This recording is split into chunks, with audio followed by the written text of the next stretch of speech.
I'm Josh Ryan, licensed professional counselor, and this is your daily rep, a short practice to build emotional control under pressure. Most people wait to feel ready. They wait to feel calm. They wait to feel clear. They wait to feel in control. And when they don't feel that way, they react. They say things like, I was just frustrated. I wasn't in the right headspace, or I didn't feel like myself. And in that moment, emotion becomes the decision maker. That's the problem. Because emotion is unstable. It shifts, it rises, it falls, it reacts to ever-changing circumstances.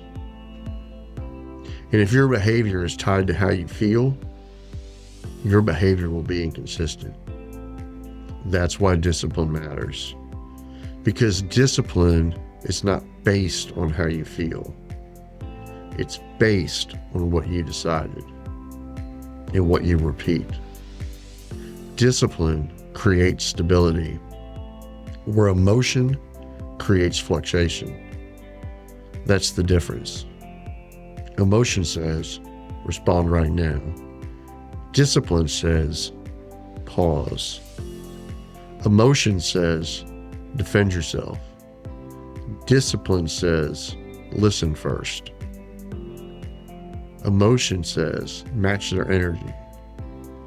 But discipline says, lower yours. Emotion is immediate. Discipline is intentional. And in high pressure moments, the one you rely on determines the outcome.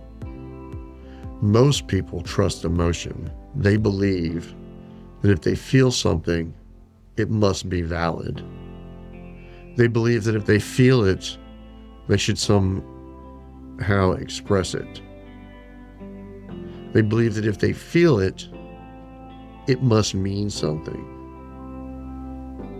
An emotion does mean something. It signals, it informs, it gives you data.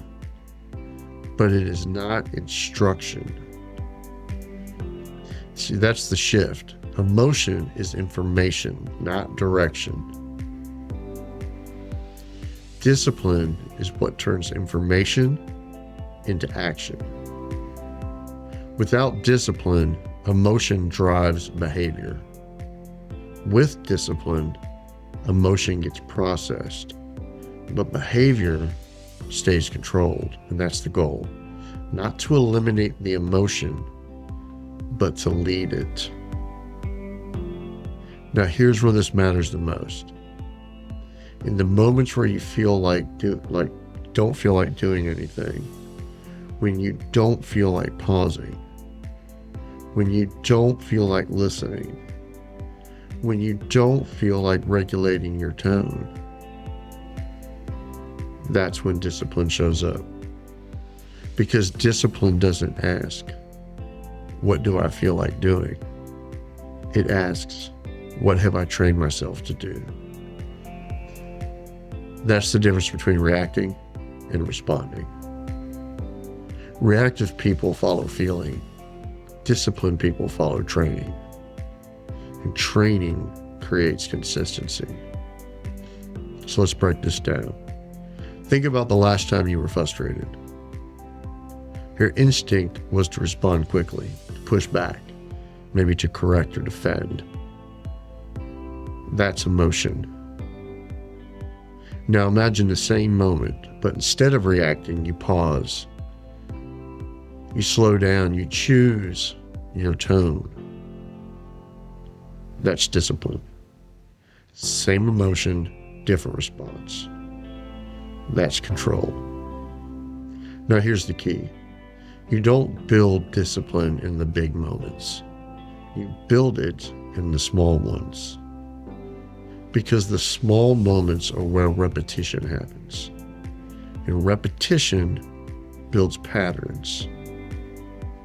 That's why this is a daily rep, not a one-time decision, not a motivational push or speech. It's a repetition-based system. because discipline is built through repetition, not intention, not through understanding, but simply through repetition. Now, here's where most people get stuck. They think discipline means force. They think it means push through, shut it down, and don't feel it. That's not discipline. That's suppression. And suppression doesn't last. Real discipline is different. It allows the emotion, but it doesn't obey it. You can feel frustration and still pause. You can feel irritation and still lower your tone. You can feel defensive and still listen first. That's discipline, not the absence of emotion. Control in the presence of it. That's a completely different skill, and it's one that can be trained. Now let's talk about consistency. If you rely on emotion, your behavior will change day to day, moment to moment. But if you rely on discipline, your behavior becomes predictable, not rigid, but controlled. And controlled people often create better outcomes in conversations, in leadership, and in relationships, because they're not pulled by every shift in emotion. They stay steady. That steadiness builds trust, because people know what to expect from you. Not perfection, but control. Now here's the identity shift. You're not trying to feel better first and then act better. You're acting better even when you don't feel like it. And over time, your emotions start to follow your behavior, not the other way around. That's how discipline works. It leads. Emotion follows. That's power. Now let's make this a little more practical. Next time you feel the urge to react, pause and ask yourself one question. What would discipline do here? Not what do I feel like doing? Not what would be easiest, but what would discipline do? That question creates space. It pulls you out of the emotion and back into control. It allows you to then act on the answer, even if it's uncomfortable, especially if it's uncomfortable, because that discomfort is the rep, and reps build discipline. So today's rep. Find one moment today where your emotion pushes you to react, and in that moment, do the opposite. If you want to speak quickly, pause. If you want to raise your tone, lower it. If you feel the need to defend, listen instead. That's it. One moment, one adjustment. Because discipline is not built all at once. It's built one rep at a time. This is still part of Pillar 8, practicing over time. And one of the most important truths you can learn is that discipline will beat emotion every time. If you're serious about building emotional control and long-term consistency, stay with us in the process. We're in the 30-day discipline run. 27 reps completed, 3 more to go. If you want to find out more about the Pause and Respond framework or practicing the workbook, you can go to pauseandrespond.com.